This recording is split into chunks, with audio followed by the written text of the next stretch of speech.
नमस्कार, मैं हूं प्रिया। आज है 1 जून। खबरों की तरफ बढ़ने से पहले हमारे सभी यूजर के लिए अहम सूचना। सभी व्यूअर के लिए 30,000 का प्राइज जीतने का बहुत ही सुनहरा मौका लेकर आए हैं हम। अगर आप इस प्राइज मनी को जीतना चाहते हैं तो आपके पास देश दुनिया की समझ होनी चाहिए। सामाजिक गतिविधियों के बारे में आप सजग होना चाहिए, जिसकी पूरी जानकारी के लिए आपको बिहारी न्यूज के 2 जून को प्रसारित होने वाली टॉप 25 फटाफट खबरों को सुनना होगा। इस प्रसारण में कहीं भी इस कॉन्टेस्ट के बारे में डिटेल में जानकारी दी जाएगी। इसको मिस ना करें, जरूर सुने। आप यहाँ पर 10-10 हजार के 3 इनाम जीत सकते हैं।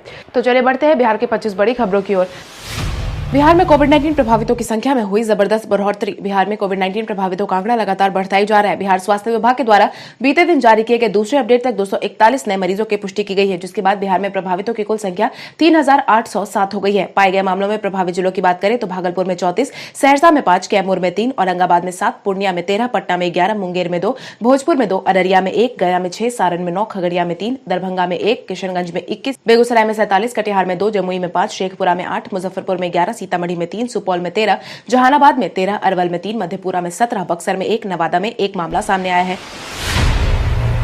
बिहार में कोविड-19 से ठीक होने वालों की संख्या पहुंची 1520 पर। बिहार में कोविड-19 बड़ी तेजी से बढ़ रहा है। वहीं इसी बीच ठीक होने वालों की संख्या में भी लगातार इजाफा देखा गया है। स्वास्थ्य विभाग की तरफ से जारी किए गए जानकारी के अनुसार बिहार में बीते दिन शाम 4 बजे तक पिछले 24 घंटे में 209 लोगों के ठीक होने की खबर सामने आई है, जिससे कि अब तक 1520 मरीज ठीक हो चुके हैं। वहीं कुल मिलाकर प्रवासियों के आने के बाद 75,737 सैंपल की जाँच की जा चुकी है, जिसमें से 3600 से ज्यादा मामले पॉजिटिव पाए गए। हालांकि स्वास्थ्य विभाग लगातार कोविड-19 के बढ़ते संक्रमण के रोकथाम में लगा हुआ है। कोविड-19 से 2 और व्यक्तियों की गई जान। बिहार में कोविड-19 के मामले लगातार बढ़ते जा रहे हैं। वहीं इसी क्रम में जान गंवाने वालों की संख्या भी लगातार बढ़ती जा रही है। बीते दिन स्वास्थ्य विभाग द्वारा जारी किए गए अपडेट के अनुसार बिहार में कोविड-19 की वजह से 2 और लोगों की जान चली गई है। इसके बाद जान गंवाने वालों का आंकड़ा 23 पर पहुंच गया है। वहीं स्वास्थ्य विभाग ने यह भी बताया है कि जहां एक तरफ कोविड-19 के मरीज लगातार मिल रहे हैं, वहीं दूसरी तरफ इससे ठीक होने वालों का आंकड़ा भी लगातार बढ़ रहा है, जिसकी वजह से सरकार और स्वास्थ्य विभाग दोनों राहत की सांस ले रहे हैं। मिजोरम के मुख्यमंत्री ने की बिहार के लोगों की तारीफ। कोविड-19 के बढ़ते असर के बीच देश में बंद का माहौल जारी है। ऐसे में अलग अलग शहरों में फंसे प्रवासी मजदूरों का स्पेशल ट्रेन से भेजने का काम किया जा रहा है। वहीं बिहारियों की उदारता भी देखने को मिली है, जिसमें गांव वाले प्रवासियों को खाना पहुंचा रहे हैं, जो कि शेयर किया है मिजोरम के मुख्यमंत्री जोरामथंगा ने। साथ ही उन्होंने बिहार के लोगों की जमकर तारीफ करते हुए एक वीडियो शेयर किया है और कहा है कि भलाई के बदले भलाई मिलती है। दरअसल श्रमिक स्पेशल ट्रेन से प्रवासी मजदूरों को लेकर अपने प्रदेश वापस जा रहे थे। इसी दौरान ट्रेन बिहार के बेगूसराय गाँव में रुकी। उसी समय ग्रामीणों ने यात्रियों को फूड पैकेट मुहैया करवाया। बिहार सरकार ने 30 जून तक लॉकडाउन बढ़ाने का किया ऐलान। कोविड-19 के बढ़ते असर को देखते हुए बिहार सरकार ने बिहार में लॉकडाउन की अवधि को 30 जून तक बढ़ा दिया है, जिसके लिए गृह विभाग ने आदेश जारी कर दिया है। गृह विभाग के मुख्य सचिव आमिर सुबहानी के अनुसार बिहार सरकार ने विचार विमर्श के बाद यह निर्णय लिया है, जिसके अनुपालन के लिए सभी विभागों और क्षेत्रीय प्रशासन के अधिकारियों को निर्देश जारी कर दिया गया है। हालांकि इस दौरान सरकार ने अलग अलग क्षेत्रों में छूट देने की बात भी कही है। बिहार के दानापुर रेल मंडल में 1 जून से चलाई जाएगी 17 ट्रेनें। बंद की बात सुस्त पड़ी अर्थव्यवस्था को वापस पटरी पर लाने के लिए केंद्र सरकार ने अनब्लॉक 1 में रेल सेवाओं को भी चालू कर दिया है, जिसके परिणाम स्वरूप देश में ट्रेन सेवाओं की फिर से शुरुआत की जाएगी, जिसकी तैयारी भारतीय रेल ने पूरी कर ली है। वहीं बिहार में बात करें तो बिहार के दानापुर रेल मंडल से 17 रेलगाड़ी विभिन्न रेलवे स्टेशन के लिए 1 जून से परिचालित होने वाली है, जिसके लिए रेलवे टिकट बुकिंग को लेकर कुछ खास बदलाव किए गए हैं। 1 जून से शुरू होने वाली एक्सप्रेस की टिकट बुकिंग सुविधा उपलब्ध कराई गई है, जिसके लिए IRCTC वेबसाइट या ऐप के माध्यम के अलावा इस बार PRS काउंटर डाकघरों से भी टिकट बुक करवाने में छूट दी गई है। प्रियंका गांधी के ट्वीट के बाद भागलपुर के MLA 2 महीने का राशन लेकर पहुंचे युवक की मदद करने। कोविड-19 के बढ़ते असर के कारण जगह जगह पर लोग खाने के लिए तरसते देखे गए हैं। इसी क्रम में बीते दिन बिहार के युवक ने ट्विटर के माध्यम से प्रियंका गांधी से गुहार लगाते हुए दिखा गया था, जिसके बाद प्रियंका गांधी ने तुरंत ही कांग्रेस अल्पसंख्यक प्रकोष्ठ के राष्ट्रीय अध्यक्ष नदीम जावेद को यह जानकारी दी, जिसके बाद अध्यक्ष रहमानी ने उस युवक की मदद का निर्देश जारी किया, जिसके परिणाम स्वरूप उस युवक को अगले 2 महीने का राशन भिजवा दिया गया। टिड्डियों के आगमन को लेकर सरकार ने सभी किसानों को किया सतर्क। राजस्थान, मध्य प्रदेश और उत्तर प्रदेश होते हुए बिहार में टिड्डियों के आने की संभावना बढ़ गई है, जिसको ध्यान में रखते हुए सरकार ने सभी किसानों को सतर्क कर दिया है। बीते दिन टिड्डियों के एक समूह उत्तर प्रदेश के मिर्जापुर में देखा गया था, जिसके बाद बिहार सरकार ने बिहार के कई जिलों में अधिसूचना जारी करते हुए सभी किसानों को सतर्क रहने का आदेश जारी किया है। बिहार सरकार मगध प्रमंडल के जिलों के साथ साथ रोहतास और कैमूर जिला के अधिकारियों और किसानों को भी सचेत कर दिया गया। वहीं टिड्डियों के रोकथाम के लिए भी सरकार ने जरूरी कदम उठाना शुरू कर दिया है। 15 जून के बाद बिहार में ब्लॉक क्वारंटाइन सेंटर को किया जाएगा समाप्त, जिसकी जानकारी जनसंपर्क सचिव अनुपम कुमार ने दी है। जिसके तहत उन्होंने बताया है कि कोविड-19 संक्रमण की वर्तमान स्थिति को लेकर लगातार उच्च स्तरीय समीक्षा की जा रही है। मुख्यमंत्री के स्तर पर भी हर दिन हर बात की समीक्षा की जा रही है और जरूरी दिशा निर्देश भी दिए जा रहे हैं, जिसके तहत गृह विभाग की तरफ से निर्देश प्राप्त हुआ है और वहीं जस का तस लागू किए जाने का फैसला भी लिया गया है। वहीं बिहार में 15 जून तक ब्लॉक क्वारंटाइन सेंटर को समाप्त किया जाएगा। उन्होंने कहा कि अधिकांश इच्छुक लोग बिहार आ चुके हैं और बहुत कम लोग बचे हैं और वह अगले 1-2 दिन में आ जाएंगे। ऐसे में ज्यादा क्वारंटाइन सेंटर को सक्रिय रखना सही नहीं है। कोविड-19 की चेन को तोड़ने के लिए सामने आई रोहतास की डॉक्टर मधु उपाध्याय। बिहार में कोविड-19 का संक्रमण लगातार बढ़ता जा रहा है, वहीं इसके रोकथाम के लिए साथ ही इसके चेन को तोड़ने के लिए अब महिलाओं ने पूरा दारोमदार अपने हाथ में संभाला है, जिसके तहत 4,500 से अधिक महिलाएं एक साथ जुड़ गई है। यह महिलाएं मोबाइल फोन के माध्यम से एक दूसरे से जुड़ी है ताकि कोविड-19 के रोकथाम के लिए कौन कौन से कदम उठाए जाने इस बात पर चर्चा की जाए। इसकी जानकारी एक दूसरे से शेयर करती है, जिसका नेतृत्व डॉक्टर मधु उपाध्याय संजौली के उप प्रमुख हेलो बहन चेन के नाम से कर रही हैं। जिसके तहत उन्होंने बताया है कि ग्रामीण क्षेत्र की महिलाएं में अभी भी कोविड-19 के संबंध में जागरूकता की कमी है। इसी को देखते हुए लोगों ने यह नई चीज का आविष्कार किया है। बिहार में 21 लाख लोगों के लौटने का जारी की गई सूचना। इसकी जानकारी बिहार सरकार के आपदा प्रबंधन मंत्री लक्ष्मेश्वर राय ने दी है और उन्होंने बताया है कि बंद के दौरान बीते दिन तक 1481 ट्रेन से 20,46,000 लोग बिहार पहुंच चुके हैं। हालांकि अभी भी लोगों की आवाजाही का सिलसिला जारी है। 31 मई तक 1481 ट्रेनों में बिहार आने वालों की संख्या 21 लाख के पार पहुंच चुकी है। हालांकि उन्होंने आगे यह भी बताया कि प्रखंड क्वारंटाइन सेंटरों में क्वारंटाइन की अवधि पूरी कर 6,23,000 लोग अपने घर जा चुके हैं। वहीं अभी 12,909 सेंटरों में 6,49,000 लोग रह रहे हैं। इसके साथ ही क्वारंटाइन की अवधि पूरी करने के बाद सभी लोगों को 500 रुपए और आने जाने का किराया भी मुहैया करवाने जाने की बात कही गई है। सदानंद सिंह ने कांग्रेस की तरफ से मुख्यमंत्री उम्मीदवार बताने वाले को करार किया सरफिरा। कांग्रेस की तरफ से खुद को मुख्यमंत्री का चेहरा बताने वाले संजीव कुमार सिंह को लेकर कांग्रेस के खेमे से अलग अलग प्रतिक्रियाएं आने लगी है, जिसके तहत पार्टी के वरिष्ठ नेता सदानंद सिंह कांग्रेस पार्टी के तथाकथित राष्ट्रीय नेता संजीव कुमार सिंह को पहचानने से इनकार कर दिया है। उन्होंने साफ किया कि यह आदमी सरफिरा मालूम पड़ता है। एक मीडिया हाउस से बातचीत के दौरान उन्होंने कहा कि जो शख्स खुद को बिहार के मुख्यमंत्री का दावेदार बता रहा है उसे कांग्रेस पार्टी तक नहीं जानती है। सरकार ने किसानों की खरीफ फसलों की बीज की नहीं कमी होने का दिया आश्वासन। कोविड-19 के इस माहौल में सरकार हर संभव प्रयास करके किसानों की मदद के लिए अग्रसर होकर काम कर रही है। इसी क्रम में खरीफ फसल के सीजन में भी सरकार ने किसानों की मदद का आश्वासन दिया है, जिसके तहत कृषि विभाग ने बंद के 20 जिलों में खरीफ फसलों के बीज भी होम डिलीवरी करवाने का फैसला जारी किया है। इसके लिए पर्याप्त मात्रा में बीज उत्पादन का लक्ष्य रखा गया है। इसके साथ ही कृषि विभाग में बीज उत्पादन बढ़ाने पर भी जोर दिया गया है, जिसकी जानकारी विभाग की समीक्षा बैठक के बाद कृषि मंत्री प्रेम कुमार ने दी है। वहीं उन्होंने राज्य में 15 लाख क्विंटल बीज की आवश्यकता होने का भी अंदाजा लगाया है। कन्हैया कुमार ने विधानसभा चुनाव पर दी अपनी प्रतिक्रिया। कोविड-19 के इस माहौल में आखिरकार कन्हैया कुमार सामने आ गए हैं, जिसके तहत उन्होंने मीडिया से मुखातिब होने के दौरान विधानसभा चुनाव को लेकर टिप्पणी की है। इसके तहत उन्होंने कहा है कि बिहार में वर्तमान समय में कोविड-19 हमारी प्राथमिकता होनी चाहिए, क्योंकि आए दिन यहाँ मामले लगातार बढ़ते जा रहे हैं। ऐसे में भारी संख्या में प्रवासियों की आवाजाही को देखा गया है। ऐसे माहौल में उन लोगों को रोजगार मुहैया करवाना हमारी प्राथमिकता होनी चाहिए, चुनाव नहीं। शिवानंद तिवारी ने राशन कार्ड और जॉब कार्ड के नाम पर सरकार से मांगा जवाब। शिवानंद तिवारी ने राशन कार्ड और जॉब कार्ड को लेकर मुख्यमंत्री नीतीश कुमार से एक बार फिर से जवाब की मांग की है, जिसके तहत उन्होंने कहा है कि बिहार में ना राशन कार्ड बन रहा है और ना ही जॉब कार्ड। मुख्यमंत्री जी ने 30 लाख राशन कार्ड बनवाने के लिए 30 मई तक का समय निर्धारित किया था। समय सीमा तो गुजर गया है, लेकिन राशन कार्ड नहीं बन पाया है। सरकार जवाब दे कि राशन कार्ड अब तक क्यों नहीं बन पाया है और जो प्रवासी मजदूर आए हुए हैं उनके लिए जॉब कार्ड भी अभी तक बनाने की प्रक्रिया क्यों नहीं शुरू की गई है।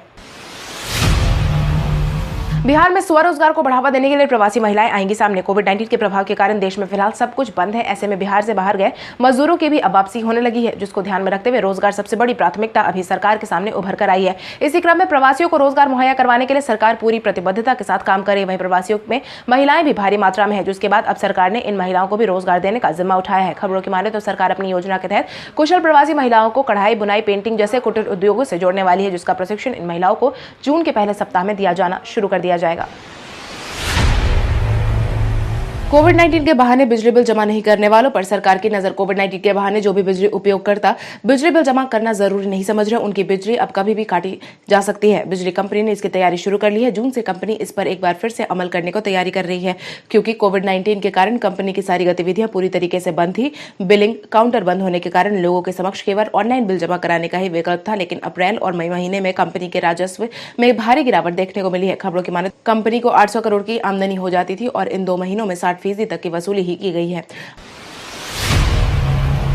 आज से बिहार में शुरू हो जाएंगी बस, ऑटो रिक्शा, टैक्सी की सेवाएं। आज से बिहार में बस सेवा शुरू हो जाएगी, जिसका फैसला बिहार सरकार ने अपनी तरफ से सुना दिया है। इसके तहत 1 जून से राज्य के अंदर बस और सभी पब्लिक ट्रांसपोर्टेशन का परिचालन शुरू करने का बड़ा निर्णय लिया गया है। खबरों की माने तो 31 मई को क्राइसिस मैनेजमेंट ग्रुप की बैठक में यह निर्णय लिया गया है। इसकी जानकारी परिवहन सचिव संजय कुमार अग्रवाल ने सार्वजनिक तौर पर दी है। संजय कुमार ने इस बाबत सभी डीएम, एसएसपी और एसपी को भी निर्देश जारी कर दिया है। पिछले 1 महीने में बिहार के डाकघरों में 18 लाख खाते खुले। कोविड-19 के कारण पूरे देश में बंद के मामले में पिछले 1 महीने में डाकघर में 18 लाख लोगों के खाते खोले जाने की खबर सामने आई है। इनमें 90% खाते महिलाओं के नाम पर खोले गए हैं। वहीं 1 महीने में डाकघर से राज्य सरकार की अलग अलग योजनाओं के साथ ही केंद्र सरकार की कुछ योजनाओं को मिलाकर 358 करोड़ रुपए की सरकारी सहायता राशि का भुगतान लाभुकों के खाते में भी दिया गया है। खबरों की माने तो डाकघर में खाता खुलवाने का सिलसिला अभी भी जारी है। अभी भी हर दिन लगभग 50,000 खाते खुलवाए जा रहे हैं। सभी लोगों के इंडियन पोस्ट पेमेंट बैंक के तहत खाते खुलवाए जा रहे हैं। बिहार में स्किल मैपिंग की सराहना पर सुशील कुमार मोदी ने प्रधानमंत्री नरेंद्र मोदी को दिया धन्यवाद। उप मुख्यमंत्री सुशील कुमार मोदी ने प्रधानमंत्री नरेंद्र मोदी द्वारा मन की बात कार्यक्रम से देश के संबोधन के दौरान बिहार के प्रवासी मजदूरों की स्किल मैपिंग की तारीफ करने की सराहना की है, जिसके तहत उन्होंने कहा कि प्रधानमंत्री जी का यह आकलन तर्क संगत है कि आजादी के बाद से बिहार, यूपी जैसे पूर्वी राज्यों के विकास की अनदेखी, मजदूरों के पलायन और विस्थापना की बड़ी वजह बनी है। कांग्रेस और राजद ने अपने लंबे शासन में राजनीतिकरण किया है, जिसकी वजह से लोगों को यहां से पलायन करना पड़ा है, मगर हमारी सरकार से मजदूरों को यहीं पर रोकने की हर संभव कोशिश कर रही है।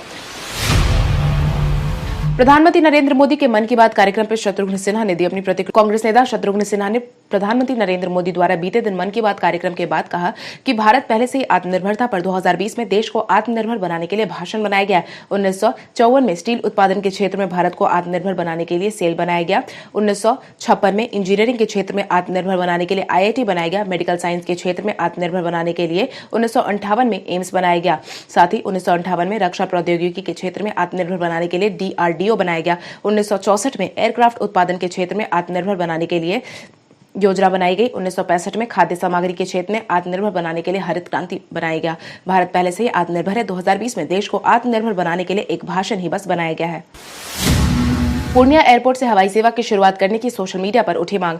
बिहार के पूर्णिया जिले से उड़ान भरने की तैयारी अब शुरू की जा सकती है, क्योंकि पूर्णिया जिले के कई लोगों ने सोशल मीडिया के माध्यम से पूर्णिया जिला एयरपोर्ट को शुरू करने की मांग की है, जिससे कि जिले में एयरपोर्ट की जरूरत को समझते हुए हजारों लोग ने उड़ान की मांग करते हुए बीते दिन ट्वीट किया था। जिसके बाद पूर्णिया हवाई अड्डे पर संयुक्त परिचालन के तहत सिविल एनक्लेव हेमंत संपर्क पथ परियोजना के लिए जमीन एयरपोर्ट अथॉरिटी को जल्द उपलब्ध कराए जाने की भी खबर सामने आई है। खबरों की माने तो भू अर्जन परियोजना के तहत 52.18 एकड़ जमीन का अधिग्रहण होना है। इसके लिए भूमि अधिग्रहण की प्रक्रिया शुरू कर दी गई है। वहीं भूमि एवं राजस्व विभाग की मंजूरी भी ले ली गई है।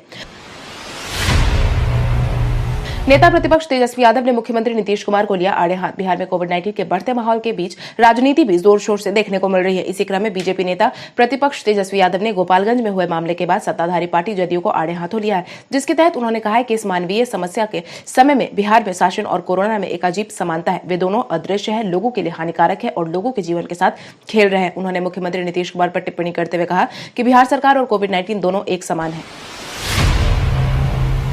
11 अंक में तब्दील नहीं होगा अब किसी का मोबाइल नंबर। बीते दिन ट्राई ने अपनी तरफ से जानकारी साझा करते हुए कहा था कि अब सभी मोबाइल नंबरों को 10 के बदले 11 अंक में किया जाएगा, जिसकी तरफ से अब सफाई देते हुए भारतीय दूरसंचार नियामक प्राधिकरण ने मोबाइल फोन के लिए 11 अंकों की नंबरिंग योजना की सिफारिश को अस्वीकार कर दिया है। इससे पहले कई मीडिया रिपोर्ट सामने आई थी, जिसमें यह कहा गया था कि ट्राई ने 10 अंकों की योजना को 11 अंकों तक प्रसारित करने का सुझाव दिया था, जिसके तहत ट्राई ने कहा कि अभी फिलहाल देश में यूजर्स को 10 अंकों वाले मोबाइल नंबर ही मिलेंगे। 11 नंबर वाले मोबाइल नंबर को देने का प्लान स्थगित कर दिया गया है।